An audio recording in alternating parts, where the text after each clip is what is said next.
ሶስተኞቹ ሆዳሞች ናቸው። ምንድን ናቸው? ሆዳሞች። ለእናንተ የመንግሥተ ሰማያት ምስጢር ማወቅ ተሰጥቷል። ዕውሮች ብርሃን፣ የአንካሶች መሄጃ፣ ለምጻሞችን የሚያነጻ፣ የሰው ልጆችን ቁርጥ ልመና የሚሰማ የዘላለሙ አባት የክርስቶስ ትምህርት ነው። እስቲ ከቃሉ ጋር ይህንን ከኔ ጋር ለመቆየት አብራችሁ ትላላችሁ። የተዘራው ዘር ይህ ነው በሉ። ይህ ቀን ስለ ዘሪውም ስለተዘራበትን መሬት የምንማማርበት ዕለት ነው። በፊታችን በእግዚአብሔር ፊት የከበሩ ሙሽሪትና ሙሽራው አሉ። ያላገባችሁ ለዚህ ክብር ያብቃችሁ። አሜን በሉ። ያገባችሁ ደግሞ በዚህ ክብር ለመቆየት ያብቃችሁ። አያስቀናም? ያስቀናል አይደል? እስቲ እልል ብላችሁ ለሙሽሪትና ለሙሽራው እግዚአብሔርን አመስግኑ። ይህ ብዙ ውጣ ውረድ አለው። ይህ ጋብቻ በየካፌው የተጀመረ ጋብቻ አይደለም። ይህ ጋብቻ በየካፕሉ የተጀመረ ጋብቻ አይደለም። ይህ ጋብቻ በየሜዳው የተጀመረ ጋብቻ አይደለም። ይህ ጋብቻ በእግዚአብሔር ፊት በካህናት ምክር፣ በአበው በአባቶቻቸው ጸሎት፣ በትምህርተ ቤተ ክርስቲያን የተገኘ ጋብቻ ነው። ፍጻሜያቸውን ያሳምረልን። እንደው እህቶችም ለዚህ አብቃኝ በሉ፣ ወንድሞችም ለዚህ አብቃኝ በሉ። እንደው መቼ አግኝቻት ካፌ ጋብዣት፣ መቼ አግኝቼው አብሬው ተዝናንቼ፣ መቼ አግኝቻት አንሶላ ተጋፈን፣ መቼ ተገናኝተን እንደው ፓሬደን ጨፍረን ኦቨርናይት ወጥተን ጠጥተን በልተን ተዝናንተን የባላን ታዲያ አክብረን በመጣን ብለህ ከምትመኝ እግዚአብሔር መቼ ቅዳሴ አስቀድሰን፣ መቼ ኪዳን ሄደን፣ መቼ አብረን ዘምረን፣ መቼ አብረን ወንጌል ተምረን፣ መቼ አብረን ለካህናቱ ለአባቶቻችን ታዘን ጸሎታቸውን ተቀብለን በመስቀላቸው ተዳሰን በፊቱ አንድ ሆነን የምንጋባበት ቀን ደግሞ ከዛ በኋላ እንደተጋባን የምንኖርበት ቀን መቼ ነው ብለን የምንመኝበትን ልብ እግዚአብሔር ይስጠን። ያላገባችሁ ለዚህ ክብር ያብቃችሁ። የተጋባችሁ ደግሞ በዚህ ያልመጣችሁ ባልና ሚስቶች ድጋሚ ሰርግ ባይኖርም ቤተክርስቲያን ግን ድጋሚ የሙሽራዋን የአምላኳን የክርስቶስን ቅዱስ ሥጋ ክቡር ደም አዘጋጅታ አብ በልጁ ድግስ ላይ ኑ እያለ በሰነፍ ሰዎች ልብ ውስጥ ያለውን ስንፍና አርቆ የሚጣራ የአምላካችን የእሱ የጥበብ የክርስቶስ ትምህርት አለና ድጋሚ መታችሁ በሥጋው ደሙ ፊት በክርስቶስ ፊት ጋብቻችሁን ወደ ሕይወት እንድትቀይሩት እሱ ይርዳችሁ። ስለ ዘሪው ጥቂት ደቂቃ እንማማር። ዕለቱ በጴጥሮስ አማት ቤት ተሰብስበው በነበሩበት ሰዓት ከተማይቱ ሁሉ እሱ ከዛ ቤት ሲወጣ ተሰብስበው ሕዝቡ ወደዛ መጣ ይላል። በሌላኛው ወንጌል ላይ ከተማይቱ በደጅ ተሰብስባ ነበረ ይላል። ከተማይቱ የሚለው ሕዝቡን ነው እንጂ የከተማውን ሕንፃ፣ ድንጋይ፣ ዛፉን፣ መንገዱን አይደለም። ሕዝቡ ሁሉ እሱ ባለበት ተሰብስበው ነበረ። እሱ ስለ ዘሪው ሊያስተምር አፉን ከፈተ ይላል። አፉን ከፍቶ ያስተምረን፣ ዝም አይበለን። አሜን በሉ። አፉን ከፍቶ ቃሉን ይንገረን። እሱ ዝም ሲል ይከብዳል አይደል? ዝምታው ከባድ ነው። ዝም ሲል ከባድ ነው። ቢገስጽም እሱ ይናገር፣ ቢመክርም እሱ ይናገር፣ ቢቆጣም እሱ ይናገር። ቢያጽናና የሚያምርበት እሱ ነው አባት። ቢናገር የሚያምርበት፣ ቢቆጣ የሚያምርበት፣ ቢቀጣ የሚያምርበት እግዚአብሔር የተባለው አምላክ እሱ ነው። እሱ ይናገረን ሁላችንንም። እናም ወጣና ሕዝቡን አይቶ የነበረው ሕዝብ የተለያየ አይነት አመለካከትና የተከፋፈለ ልብ የነበረው ሕዝብ ስለነበረ ስለ ቃሉ በዘር መስሎ አስተማራቸው ይላል። በእርግጥም እውነት ነው። የሚገርማችሁ በዛ ዘመን 3 ዓመት ከ3 ወር እየተዘዋወረ ሲያስተምር ይከተለው የነበረው 5 ሕዝብ ነው። ስንት ሕዝብ ነው? 5 አይነት ሕዝቦች ናቸው። ቁጥራቸው ብዙ ነው። 7 ገበያ ናቸው፣ ግን 5 አይነት ናቸው። ይኸውላችሁ 5ቱን አይነት እያንዳንዷን እንያት። አንደኞቹ አድናቂዎች ናቸው። ምኖች ናቸው? አድናቂ። ዛሬ ኢየሱስ ያስተማረው ትምህርት አይሁድን ገሰጸ፣ የካህናት አለቆችን ተቆጣ፣ ባለጠጎችን እንዲህ አለ። አቤት እሱ ሲያስተምር ደግሞ መልኩ ሲያምር ደግሞ የሚሰራው ተአምር፣ ዕውሩን አበራ፣ ሽባውን ተረተረ፣ ሲገርም ይላሉ። ግን በቃሉ አይለወጥ የሉም። አድናቂ ናቸው። ሲፈውስ አይፈወሱ፣ ሲገስጽ አይገሰጹ፣ ሲያስተምር አይማሩ፣ ግን ከርቀት ሆነው አድንቀው የሚመለሱ ናቸው። እንዲህ አይነት አማኞች አለ። አቤት መምህሬ ከሌ ሲቀድሱ፣ አቤት አባ ከሌ ሲመክሩ፣ አቤት መምህሬ ከሌ ታቦት ሲሸከሙ ሲያከብሩ ሲያምርባቸው፣ አቤት ዘማሪ እንትና ይዘምር እሱ። ሰባኪ እንደ እንትና ያለ ሰባኪ ያለ እንዴ? ዩቲዩብ ላይ ቢባል ፌስቡክ ላይ ቢባል አውደ ምሕረት ላይ ቢባል እንደሱ ያለ አለ እንዴ? በቃ አይስወይ። ግን በስብከቱ አትለወጡ። ግን መምህሬ ከሌ ታቦት አክብረው ሲወርዱ እግር ስማችሁን ሰዓት ገቡ። የስብከት አድናቂ፣ የዝማሬ አድናቂ፣ የመምህሬ ከሌን ቅዳሴ አድናቂ፣ ግን ሲቀድሱ መጣችሁ አትቆርቡ። ብዙዎች በዚህ አድንቆት ክርስትናቸው የሚገቡ ሰዎች አሉ። ከዚህ ያውጣል መድኃኒዓለም። ባደነቅነው ቅዳሴ እንድንቆርብ፣ ባደነቅነው ወንጌል ንስሐ እንድንገባ፣ ባደነቅናቸው አገልጋዮች በትምህርት በአገልግሎታቸው እንድንለወጥ እግዚአብሔር ይርዳን። ከአድናቂ ክርስትና ይሰውረን። ሁለተኞቹ ደግሞ ወሬ አመላላሾች ናቸው። ሁለተኞቹ ምንድን ናቸው አልኳቸው? ወሬ አመላላሾች። እሱ ያስተማረውን ትምህርት ይዘው ይሮጡና ለካህናት አለቆች ሰደባችሁ፣ ነቀፋችሁ፣ እንዲህ አላችሁ ብለው ይነግሯቸዋል። ከሱ ደግሞ ይወስዱና ለሮማ አለቆች እንዲህ አሏችሁ ይሏቸዋል። ከነሱ ጥያቄ ያመጡና ይህን ተአምር በምንድን ነው የምታደርገው? ለቄሳር ግብር መስጠት ተፈቅዷል አልተፈቀደም እያሉ ወሬ ከዛ ወደዚህ ከዚህ ወደዛ እያሉ በክርስቶስ ትምህርት ሳይለወጡ ንስሐ ሳይገቡ ለቃሉ ሳይታመኑ ክርስቶስን ያጡ ሰዎች አሉ። የነዛ ልጆች እነዛን የሚመስሉ ሰዎች ዛሬ በቤተ ክርስቲያን አሉ። ልብ ይስጥልን። ለነዚህ አይሰበኩም። ከቄሶቹ ወሬ ወደ ሰበካው ይዘው የሚሮጡ አሉ።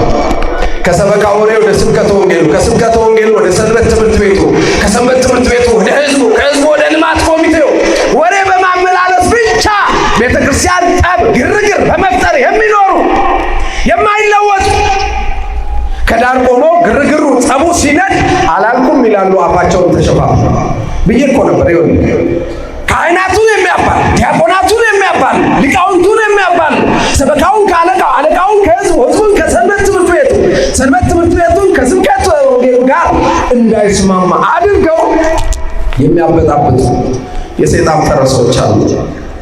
እግዚአብሔር ልብ ይስጣቸው። እንዲህ ካለ ክርስትና እግዚአብሔር ይሰውረን። ሶስተኞቹ ሆዳሞች ናቸው። ምንድን ናቸው? ሆዳሞች። ውሃ ወደ ወይን ሲቀይር ጠጥተው ጉድ የሚሉ፣ ከዛ ደግሞ ምግብ አብዝቶ 5 ዓሣ 2 እንጀራ አትረፍርፎ 12 መሶብ እስኪነሳ ሲያስተምር ሲሰጥ ተአምራት ሲሰራ በዋለበት እየዞሩ ባደረበት እየፈለጉት የሚበሉ። እንደውም አንዴ እንዲህ አላቸው፣ እውነት እውነት እላችኋለሁ መምህር ጠፋብን እኮ አሉት። እዚህ ዮሐንስ 6 ላይ ስታዩ የፈለጋችሁን ቃሌን ስለሰማችሁ፣ ተግሳጼን ስለፈለጋችሁ፣ ምሕረቴን ፈልጋችሁ ሳይሆን ስለ እንጀራ ነው አላቸው። ስለምንድን ነው? ስለ እንጀራ፣ ስለ ጊዜያዊ ጥቅም። አሁን ብልጭ ብሎ ነገ ድርግም ስለሚለው ነገ ዳሪ ስለሚለው ነው፣ ስለ ተራው ነገር ነው የፈለጋችሁኛል። እንዲህ ላለ ሕይወት የሚከተሉትን ለሕይወት ይቀይራቸው እግዚአብሔር። ይኸውላችሁ ምናልባት እናንተ ብዙ አታውቋቸው ይሆናል። አባቶቻችንና የውስጡ አገልጋዮች የሚያውቋቸው ብዙ አሉ። በዚህ መንገድ የተሰማሩ ማህሌቱ ላይ የሉም። ማህሌቱ ላይ በፍጹም ስምዐኒ እግዚኦ ሲባል ስቡሕ ሲባል የሉም። ጠዋት ኪዳኑ ላይ የሉም። ሰዓታቱ ላይ የሉም። ቅዳሴው ላይ የሉም። ግን ሰዓቷን ያውቋታል። የመጀመሪያው ደጀ ሰላም የሚጋፉት እነሱ ናቸው። ደጀ ሰላሙን የሚያስጨንቁት ያገለገለው ካህን የደከመው ሊቅ ቦታ ሳያገኝ ቦታ ይዘው ለድብድብ ሁሉ የሚነሱ ዲያቆን ካልደበደብን የሚሉ ቃሉ ላይ የሉ፣ ንስሐው ላይ የሉ፣ ጸበሉ ላይ የሉ፣ ዝማሬው ላይ የሉ፣ ደጀ ሰላሙ ላይ ምግብ በተቆረሰበት ሚደባደቡ ቤተክርስቲያንን አገልግሎቱን ሳይሆን ምግቧን ፈልገው ሰዓት ጠብቀው ግቢ የሚያጨናንቁ ብዙ ክርስቲያኖች አሉ። እግዚአብሔር እነዚህ ይቀይርልን፣ ከምግብ ክርስትና ያውጣን። እግዚአብሔር ስጋው ደሙ ላይ ለመቁረብ እንድንጋፋ፣ ንስሐው ላይ እንድንጋፋ፣ የቃሉ ሕይወትነት ላይ እንድንጋፋ ይርዳን። አራተኞቹ የሚፈልጉትን አግኝተው ሄዱ ናቸው። ዓይነ ስውሮች ነበሩ፣ ዳኑ አላቸው። 10ሩን ፈወሰ፣ አንዱ ብቻ መጣ። እዚህ ሉቃስ 17 ጀምራችሁ ነው። ከዚህ ሰው በቀር የዳነ የለም፣ 9ኙ አልዳኑም እስኪል ድረስ ግማሾቹ ካዳናቸው በኋላ የሚጸልይበትን ቦታ ይጠቆመዋል። ግማሻቸው አልጋቸውን ካሸከማቸው በኋላ ከደዌ ዳኛ ከአልጋ ቁራኛ ከፈታቸው በኋላ መልሰው በጥፊ በሰንበት አድኖኛል ብለው የመጡት ነበሩ። እነ መጻጉዕ ታሞ የተነሳ እግዚአብሔርን ረሳ።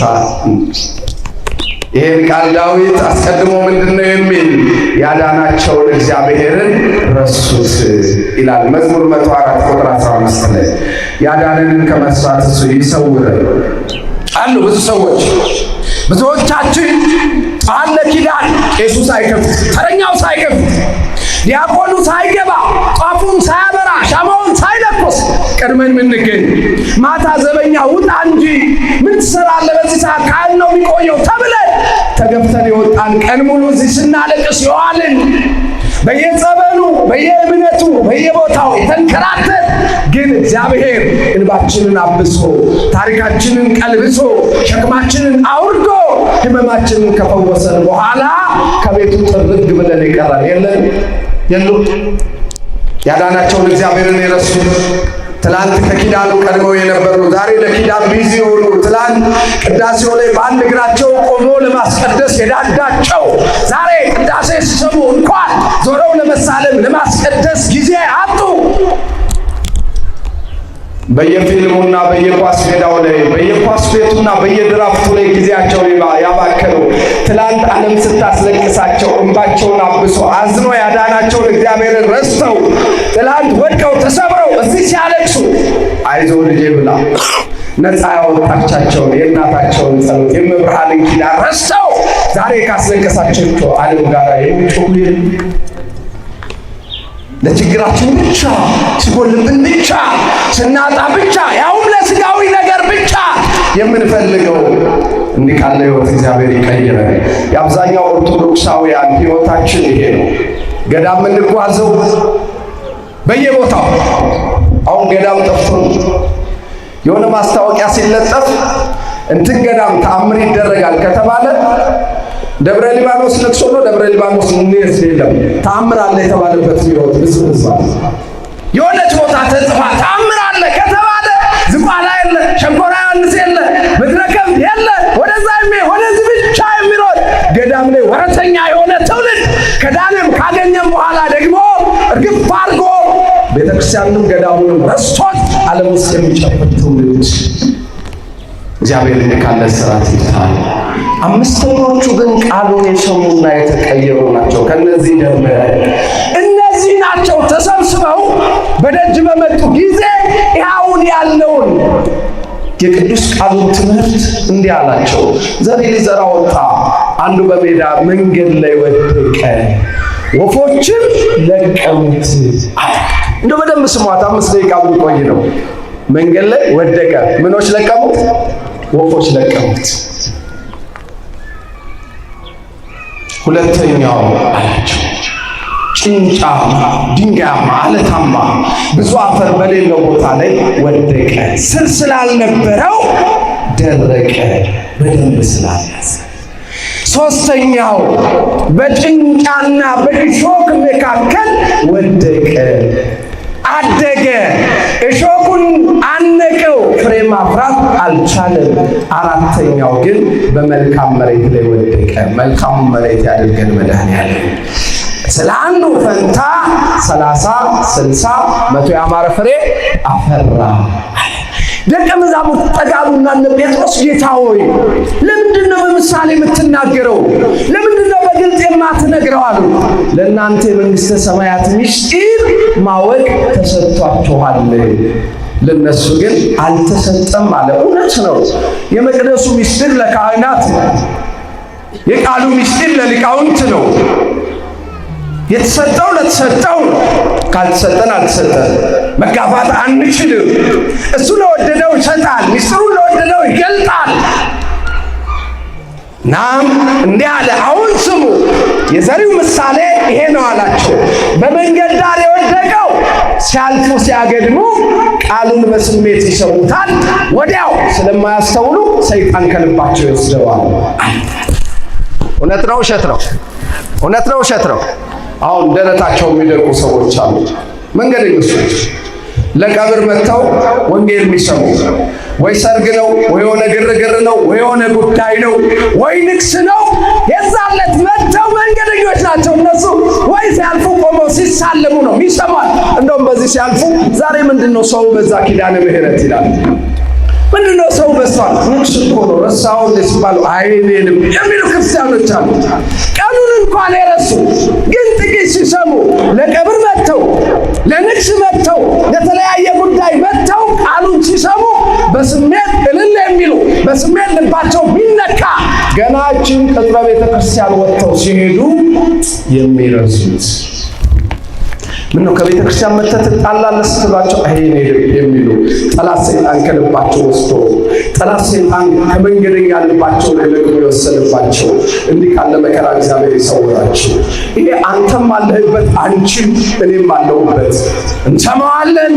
ከወጣን በኋላ እዚህው ጋር ከበሩ ራቅ ሳንል ምንገባበት ዓለም በሙሉ ውስጣችንን ይወስደውና ጠላት ሰይጣን የተቀመጠውን ቃል የሚነጥቀን ሰዎች አሉ። ከስሜታዊ ክርስትና እግዚአብሔር ይሰውረን። ድንገት ሰምተው ገዳም ለመሄድ የሚነሱ አሉ። ድንገት ሰምተው አንዳንዱ ይሰማና እጁ ላይ ያለውን ብድግ አድርጎ ለቤተ ክርስቲያን ስሜት እኮ ይሰጣል። ከሄደ በኋላ ደግሞ ምነው ባልሰጠ የሚል ሰው አለ። በስሜት የሚመራ ክርስትና የለም። በስሜት የሚነዳ ክርስትና የለም። በስሜት ብድግልና ይመጣና ንስሐ ግባ ሲባል በአንድ ጊዜ 1000 ካልሰገድኩ ብሎ ስራፖ ይዞት በዛው ተማሮ ሊቀር ክርስቲያን አለ። በስሜት አይደለም፣ በእምነት በስሜት አይደለም፣ በመስማት በመታዘዝ ረጋ ብሎ ቃሉን ወደ ውስጥ በማስገባት። ሁለተኛው ጭንጫዬ አለት ላይ የተባለው ብዙ አፈር የለውም። ይሰሙታል አለ ጌታ፣ ይሰሙታል። ቃሉን ማድረግ ይጀምራሉ አለ። ቤተ ክርስቲያን ይመላለሳሉ አለ። ከመቅደስ አይጠፉም አለ። መከራው ሲመጣ ጥርግ ብለው ይሄዳሉ። አይችሉም አለ። መከራው ላይ ፍሬ አያፈሩም፣ ይወጣሉ አለ። እንዲህም ካለ ክርስትና እግዚአብሔር ይጠብቃል። ይሄ እኮ የብዙዎቹ ክርስትና ነው። ምን ቦታኝ ቢቀርስ እኔ እኮ ቤተክርስቲያን ይሰራል ይለማል ብዬ ነው ልማት ኮሚቴ ወንኩት። ምሰደብ ከሆነ እንዲህ ያለ መከራ ካለ ብለው ጥርቅ ብለው ከልማት ኮሚቴዎች እንዴ እኔ ልሰደብ ነው እዛ ቦታ ላይ ልገፋ ልተች ልመታ ልደበደብ ማንም ሊያንጓጥጠኝ ነው ለሰበካ ጉባኤ ወንኩት ብለው ተማረው እኮ ከሰበካ ጉባኤ ወጥተው ይቀርባሉ። መከራው ሲበዛ ከስብከተ ወንጌል እኮ ወጥተው የቀሩ ብዙዎች አሉ። መከራው ሲበዛ ፈተናው ሲመጣ ከሰንበት ትምህርት ቤት ጥርግ ብለው ወጥተው የቀሩ እኮ አሉ። መከራውን መቋቋም አቅቷቸው ከአገልግሎት ከመቅደስ ወጥተው የዚህን ዓለም ሐሳብ ተከትለው የሄዱ እኮ ብዙዎች አሉ። ሌሎቻችንስ ቁርባኑስ፣ ንስሐውስ፣ ማስቀደሱስ፣ እንቅልፋቱ ማህሌት መቆሙስ ይሄ መከራው ነው ብን አይደል? ከእግዚአብሔር ፊት ርቀን ያለን ግን ቃሉን ስንሰማ በስሜት ቃሉን ስንሰማ ሞቅ ብለን ከዛ በኋላ ግን መከራው ሲመጣ ብዙዎች ክደው ወጥተዋል። እንዲህ ካለ ደካማ ሕይወት እግዚአብሔር አምላክ ለይቶ ያወጣል። እንዲህ አይነት ክርስቲያኖች አትሁኑ፣ ስሜታዊ አትሁኑ። ክርስቲያን ከሆናችሁ ሰበካውን፣ ሰንበት ተማሪውን፣ ስብከተ ወንጌል ውስጥ ግቡ፣ አገልግሎት ውስጥ ግቡ፣ ምንም ውስጥ ግቡ። መሰደባል፣ መመታታል፣ መገፋታል ማለት እዚህ አውደ ምሕረት ላይ አሁን ካህናቱ ካባ ደርበው አክሊሉን ደፍተው አለቆቹ አምሮባቸው፣ ሰባኪያኑ አምሮባቸው፣ ዘማሪያኑ አምሮባቸው፣ ሰንበት ትምህርት ቤቱ አምሮበት ሲወጣ፣ ቆራቢያኑ አምረው ሲወጡ፣ እንዲህ በተክሊል የሚጋቡት አምረው ሲወጡ መከራ የሌለው ይመስላችኋል? ፈተና የሌለው፣ ስድብ የሌለው፣ መገፋት የሌለው፣ ለቅሶ የሌለው፣ ስደት የሌለው ይመስላችኋል? የእያንዳንዱን ካህንና አገልጋይ ልብ ብትገልጡት የተሸከመው መከራ እግዚኦ የሚያሰኝ ነው። መቻያውን ይስጠን መድኃኔዓለም። ስለዚህ ክርስትና መከራ አላት። እንደው ሲጨበጨብ እልል ሲባል ጥብርያዶስ ላይ አሳው ሲበዛ ዶኪማት ቤት ወይኑ ሲቀየር ከዛ ደግሞ እልል ብሎ የሆሳዕና ቀን አጨብጭቦ ብቻ መግባት አይደለም ክርስትና። ቀራንዮ አለ፣ መከራ አለ፣ ስደት አለ፣ እንቅልፍ ማጣት አለ፣ መቸገር አለ፣ መዋረድ አለ፣ መሰደድ አለ። ግን መጽናት ያስፈልጋል። ግን መበርታት ያስፈልጋል። እውነተኛው ዘር የወደቀበት ሰው መከራ አይሸሽም። መከራ ከማይሸሹት ከነሱ ይደምረን እግዚአብሔር። ሌሎቹ ሁለቱን ሊና እናውቃ። ሶስተኞቹ ማናቸው አለ? ጭንጫ ላይ ይዘራሉ። ጭንጫ ላይ የወደቀው ቃል ያድጋል። ልክ ፍሬ ሊያፈራ ሲል እሾህ ያንቀዋል። ምን ያንቀዋል? ይመጣሉ፣ ቃሌን ይሰማሉ፣ ቤቴ ውስጥ ይኖራሉ፣ በንስሐ በሥጋ ወደሙ ሕይወታቸውን ይጀምራሉ፣ ከፍ ይላሉ፣ በጸሎት በማህሌት በሰዓታት ያድጋሉ። ግን አለ የዚህ ዓለም ባለጠግነት ስልጣን ሲያገኙ ይተውታል። እንዲህም ካለ ሕይወት ማን ያድነን? ማን ያድነን?